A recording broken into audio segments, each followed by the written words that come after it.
Martinez.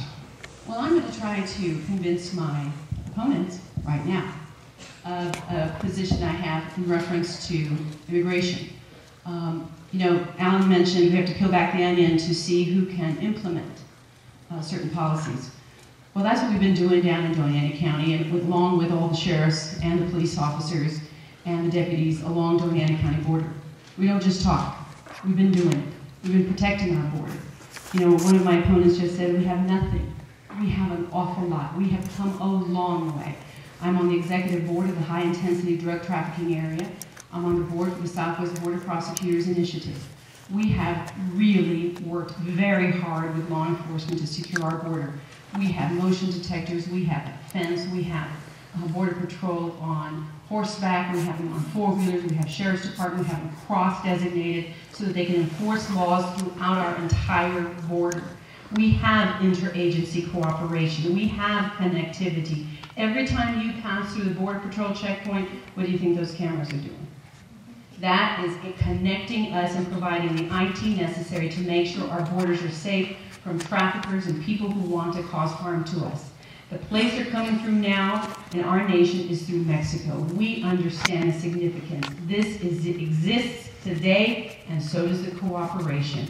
We're not just talking, we're doing it down on our side of the state. Thank you. Janice Arnold-Jones. How would you support small business in New Mexico, specifically tax breaks, health insurance, unemployment fraud among private citizens? That is a great question, and there's so many things that we can do. So let's start with, if you're a small business person, let's make filing your taxes simple and easy. Right now, for most of you who file business taxes, it takes a significant portion of your revenue. It should never take more than 1% of 1 month's revenue to file your taxes. And any of you think, yeah, y'all know, it takes time to file your taxes.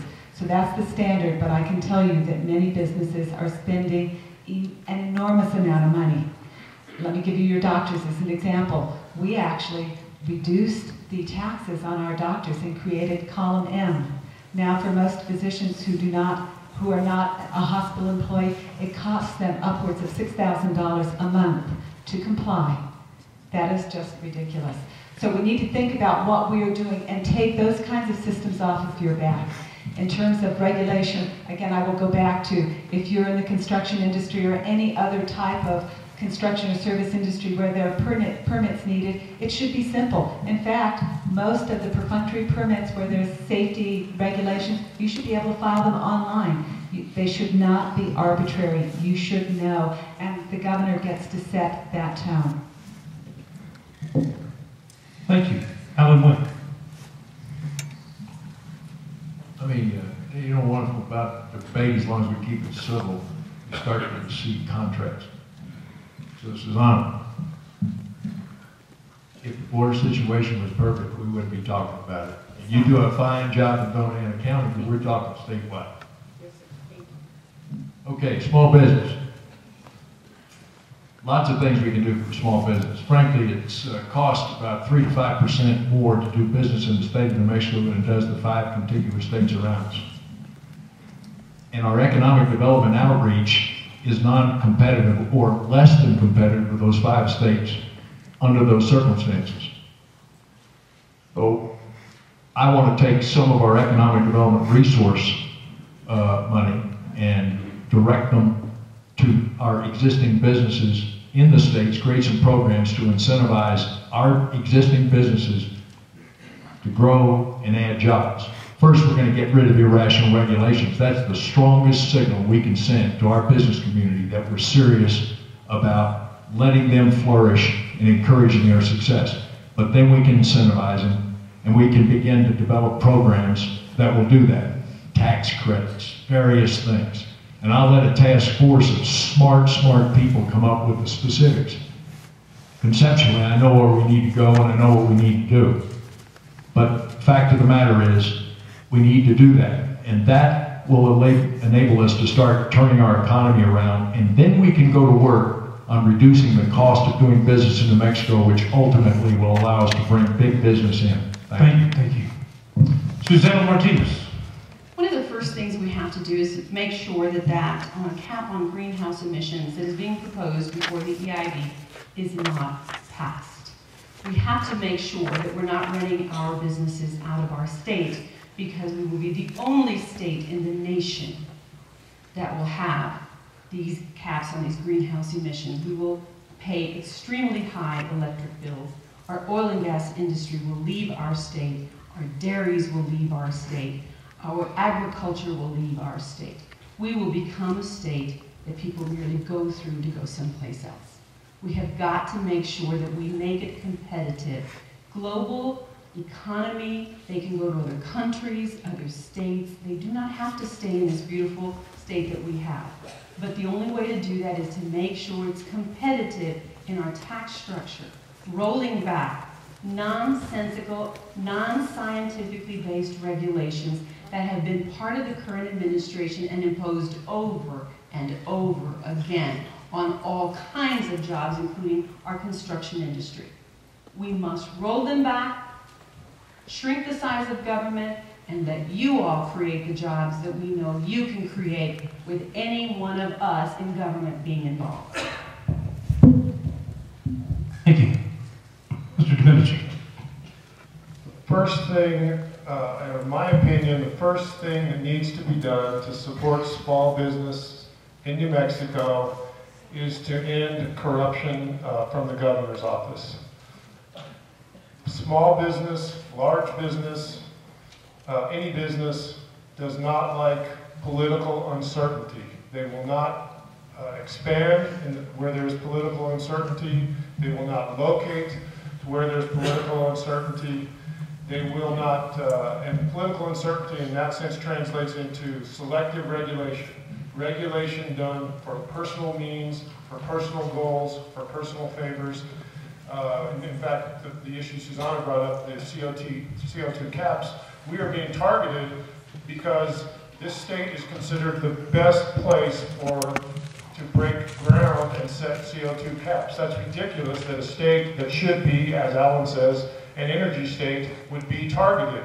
And the reason for that is we have corruption and we have political motivation in who is sitting on our boards and commissions in Santa Fe, and who is controlling our regulatory departments. And we are not going to expand small business until we end that corruption, which is endemic with this administration and will continue if this administration is allowed to continue itself for 8 more years. Thank you. This question, Alan Way will start. What are you looking for in people that you will appoint to your administration? You know, I talked when I had more than a minute about starting a business, some of the things that made a business successful. One of the 4 is I didn't build a business by myself. I had an idea by myself, but I built it with smart people. And I brought smart people into our business. Some of them have been with me over 20 years, and I kept them. And I gave them a long enough leash, but I held them accountable. The key to taking over the state government, transforming it, and making it responsive to the taxpayers is, besides the governor, is the governor's ability to attract, draw, retain talented people. I think that's very important. I personally know how to do it. I've had an experience doing it in business. And I know we're going to have a hard time recruiting people to public service. If you think it's tough getting people to run for public office, it's almost as equally tough getting people to serve an appointed office. But we're going to put out a plea, and we're going to say, come help New Mexico. How many kids have we lost over the years because there wasn't opportunity for our college graduates in this state? How many expatriates are out in Dallas and Los Angeles and New York and places? Put up a flag and say, New Mexico's open for business. Come on back, we want your help. We're going to recruit talent, and we're going to recruit the right kind of talent to run this government right. Thank you. Thank you. Susanna Martinez.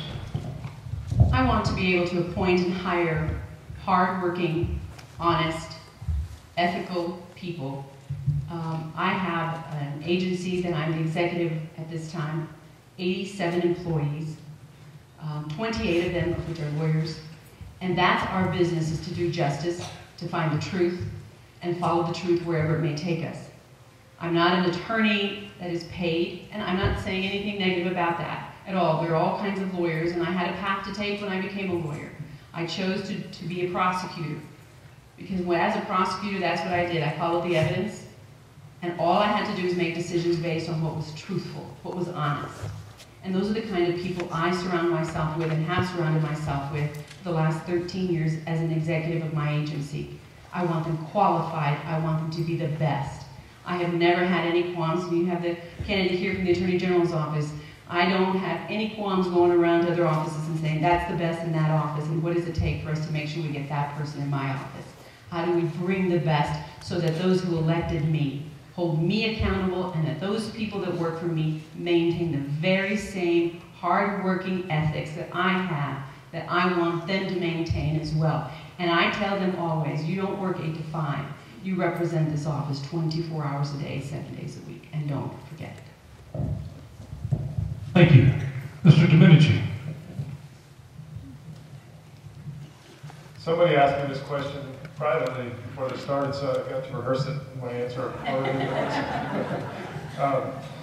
New Mexico deserves a modern, non-political patronage state government.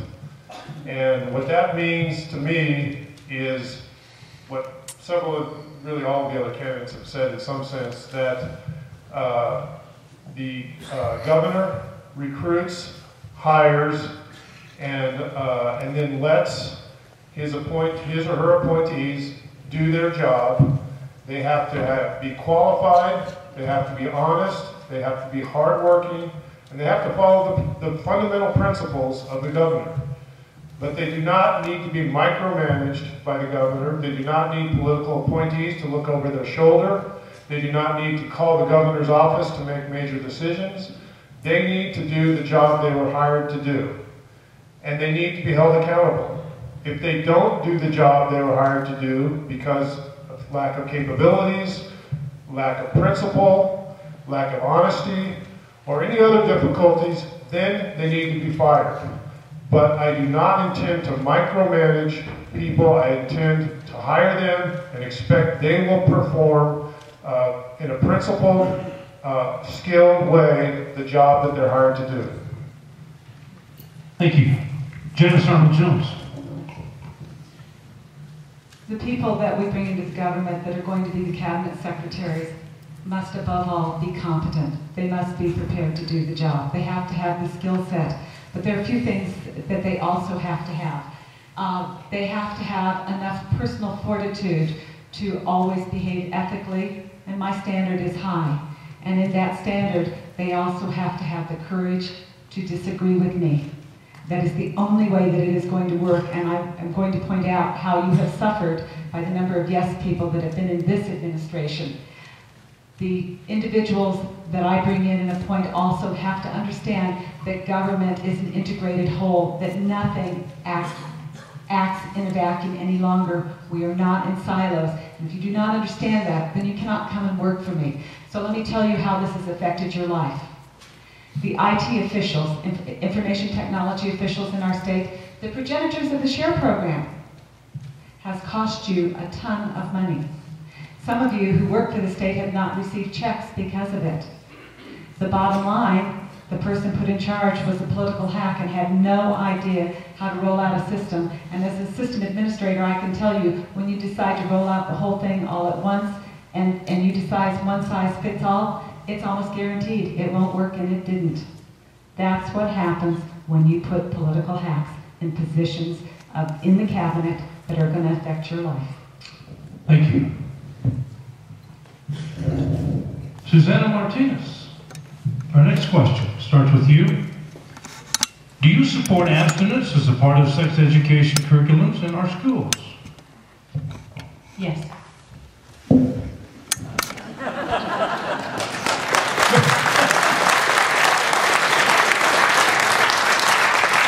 Mr. Domenici.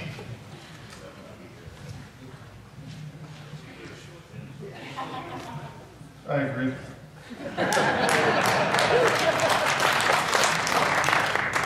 Janice Arnold-Jones. I'm going to give the short and the long answer. Yes, yes. And, you know, the concept that your body is a temple, that if you damage it in any way, it's with you for the rest of your lives, is a part of that program. Our children are missing that message, and it is hurting their lives. Yes.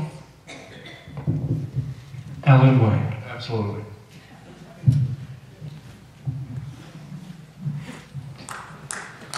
This, yes, please, thank you. Thank you, sir.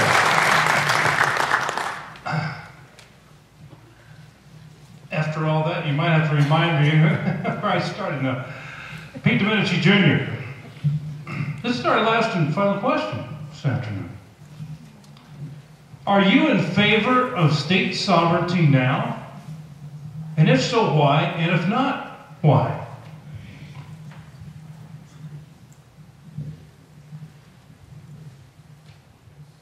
I was waiting for the constitutional question. Yes, I'm in favor of state sovereignty. This country was founded on a concept of limited federal government. It was founded on a concept that people have to organize themselves into governments, and when they do that, they reduce that organization to some written form, and we reduced it to our Constitution. Our Constitution sets out rights for our federal government, and it limits the federal government to those rights. It went even further, and in the Bill of Rights, said something that I don't think was even necessary, but it went and said that and reserved powers to the states and reserved sovereign powers to the states under the 10th Amendment. And the 10th Amendment has been making a comeback in quite a few different areas, and in both popular support and also in practical circumstance. Congress is being rebuked repeatedly on efforts to try to tell states what they have to do and to try to regulate states. And that's a fundamental part of our government, is that the U.S. Congress has limits on what they can tell states to do. That rollback needs to be extended. The pushback on Congress needs, from both a popular standpoint and both states acting as states and taking the action they need to do as a state to oppose and object to congressional action that affects the states. Both of those need to continue and expand. It will make for a healthier country and protect individual rights as well as states' rights. Thank you. Janice Arnold-Jones. States are sovereign. The Constitution says that those powers not specifically delegated to the federal government is reserved to the states. So how do we apply that? Well, let me tell you how your state has been held hostage. You want Medicaid dollars? It's a 3-to-1 match. It's pretty tempting. Well, when you take that 3-to-1 match, then the federal government can tell you exactly what kind of benefits you're going to offer, how you're going to do it. And I'm sorry, my colleagues in Santa Fe have drunk the Kool-Aid. They don't understand that there may be something better than that 3-to-1 match, and it may be in our own hands. State sovereignty is one of the ways that helps us to start delineating these problems. So here are some other unfunded mandates that have been imposed by the federal government. And again, with a hook.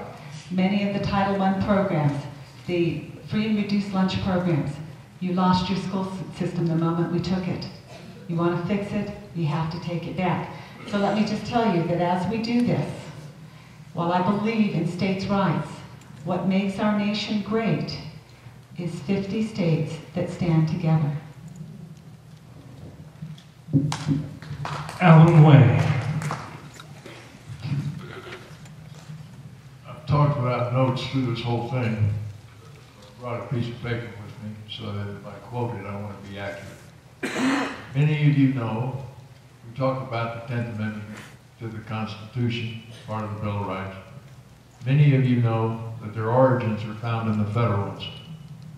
For those of you who read the Federalist, they constitute 85 papers written by John Jay, James Madison, and Alexander Hamilton. They constitute some of the thoughts of the founding fathers that resulted in our Constitution. And in paper number 9, written by Alexander Hamilton, he quotes a few things. And I said this the other day, so the only two people that are having to listen to this for the first time, Pete and Janice. The government is composed of small republics. It enjoys the internal happiness of each. The extent, modification, and objects of the federal authority are mere matters of discretion.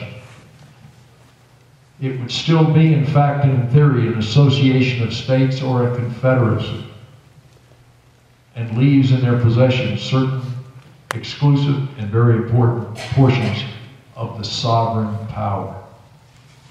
That resulted in the 10th Amendment, these thoughts. So it is very clear that it was the intent of the Constitution. Am I done? Yes, sir. I'm sorry. I think I made the point. Susanna Martinez. I am in favor of state sovereignty, and I am in favor of that now. We must begin to elect officials who represent us and remember that every day. The federal government will continue to meddle in our states' governing because we allow them to, because we are not electing officials who understand the Constitution, and they can only do that which the Constitution federally allows them to. All of the rights remain with the states. However, if we don't rely on them for the dollars, if we don't have a daily reliance on them to provide the unnecessary, and those that we're fighting every day in our country today, are health care. They have no business in our health care whatsoever, and they have no business telling us how we're supposed to run our states, unfunded or otherwise. We must start electing officials who remember that the Constitution must be constructed strictly. And that means the rights stay with the people and stay in our neighborhood, stay with our local governments, and stay with our state. And the federal government needs to stay out of New Mexico.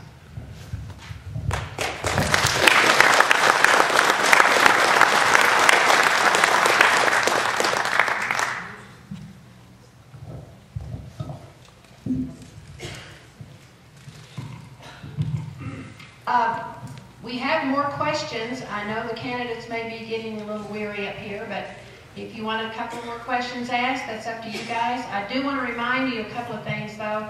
Please visit with your other candidates that are around the perimeter. We also have a raffle for a rifle raffle. And we have bread over here to sell and registration. So if the candidates want to go on for another question or two, that's up to you guys. Good for us? Good to go?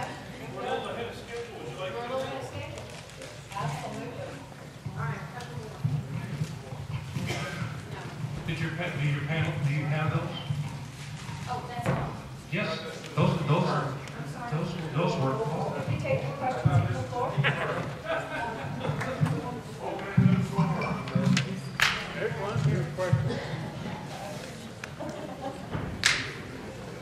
Democrats are big pain. They give you a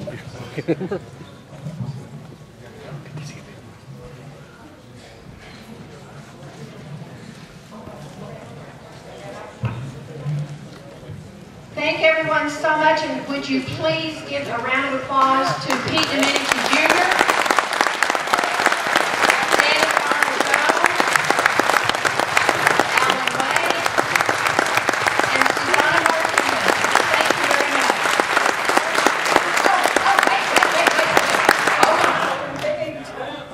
much. Wait a minute, final comments. Sorry. That raincoat is on fire, I want you to know, I'll tell you. We're ahead of schedule. Looks like one of those Continental Airline. Okay, that's right. I think it's only fair. We started on this side to start. Susanna Martinez, closing comments. You have 90 seconds, please. Thank you. Ladies and gentlemen, we have a wonderful opportunity come June 1st and November 2nd. to elect someone who will lead our state in a totally different direction from the current administration. We must not allow them to continue with the high taxing our food, regulating our businesses, and making sure that New Mexico isn't the flourishing state that it can be. I am a proven leader in my county. I've been elected 4 times. And I'm held accountable every single day as an elected official. My job is very public. I'm a fighter for kids who can't fight for themselves and can't speak for themselves. I fight corruption. I prosecute people. I put them in jail. I convict them. I remove them from office. Corruption is not something that runs rampant in our county. I have a proven record of taking that on and making sure that I'm being held accountable every day to those folks who elect me. You know, it is every day as we run for governor, the 5 of us, that we are reminded of what a huge opportunity we have. We have got to make sure that the person we elect to represent us as Republican can defeat Diane Dennis and truly turn New Mexico 180 degrees around and make sure that New Mexico becomes the wonderful place that we know it is, both environmentally, economically, our safety. We are proud to be New Mexicans. We have got to work hard. You are the excitement. You are the people who are going to tell Diane Dennis, we will not elect you. We do not want you in office. We do not want more of the same. And if you think a portal of transparency is sufficient, you're mistaken, Ms. Dennis. You need to leave Santa Fe. We're not electing you. We're electing someone who we want to be held accountable, number 1, and number 2, to do the people's work. Thank you. Every day.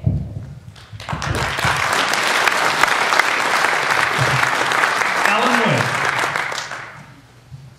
You need to know we have a vision. I got a vision. What will it look like if I'm your governor 8 years later? What I want to leave behind? A state with a flourishing economy. A state with a better standard of living, a higher standard of living for its citizens. A state with a better education system. A state with lower taxes. And a state with improved public safety where our citizens sleep safer in their houses than in their beds. And I don't think that's an impossible dream. And I'll tell you about an impossible dream. 41 years ago, I was a young infantry lieutenant with my infantry company, walking on an infantry sweep against enemy forces in the Republic of Vietnam. And 10 yards to my left, a young Marine stepped on a mine and went up in the air. When he came down, he didn't have his legs below his knees. The explosion cauterized his legs, so he wasn't bleeding. And he didn't know he lost his legs. The medevac got called in. Took about 10 minutes. Corpsman stabilized him. And the helicopter landed, put him in a poncho. Started dragging him to the helicopter. Kid looked down, saw he didn't have any legs. The kid started singing The Impossible Dream, a song many of you may remember from about the 1960s. And he sang it in a beautiful voice all the way under that helicopter. And obviously, ladies and gentlemen, I have never forgotten it, and every day I get up, I remember men like him who gave up something for us, and that's what makes me get up and go, and if I'm your governor, I won't let you down. I give you my word. Thank you. Thank you.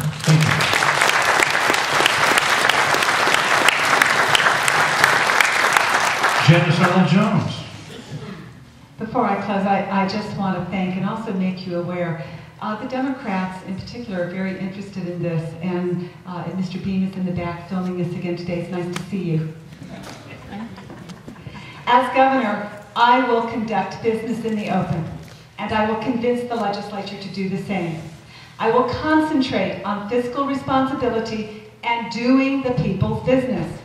As governor, I will lead our state to a revitalized, robust economy, an efficient effective, service-oriented government free of pay-to-play corruption, an educational system that is among the best in the nation, and an energy policy that will make New Mexico the leading energy exporter of the nation.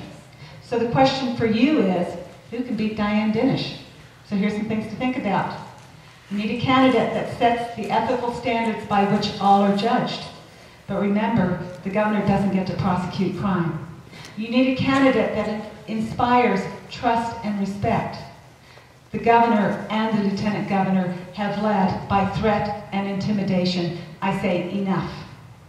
A candidate that all New Mexicans, Republican, Democrat, or Independent, believe will govern fairly, openly, and honestly. A candidate with a record that New Mexicans trust. I am that candidate. I ask for your support and your vote June 1st and November 2nd. I am Janice Arnold-Jones for governor.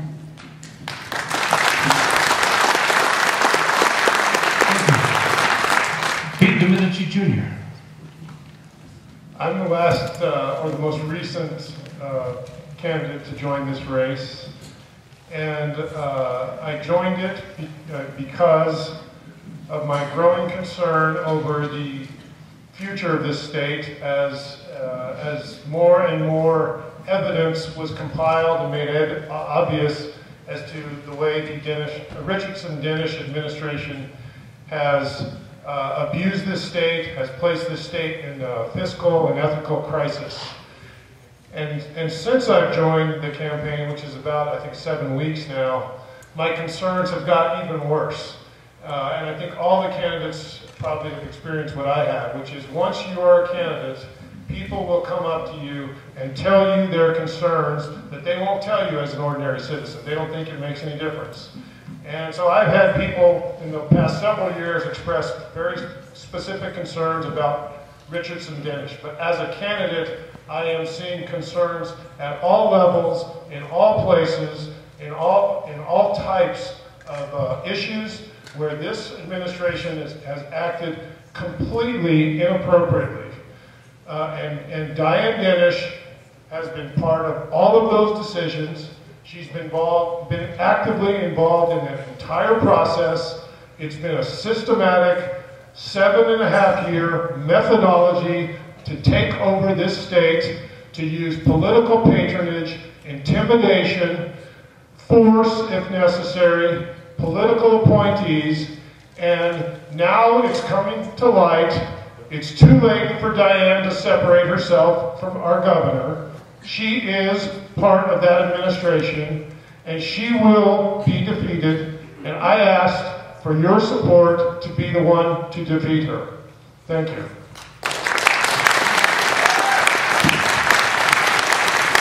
To all of our candidates this afternoon, thank you for making Lincoln County an important part of the process. Thank you for being willing to serve the people of the state of New Mexico. To all those in the audience who provided questions, we thank you for your input and the courage to ask those questions as well.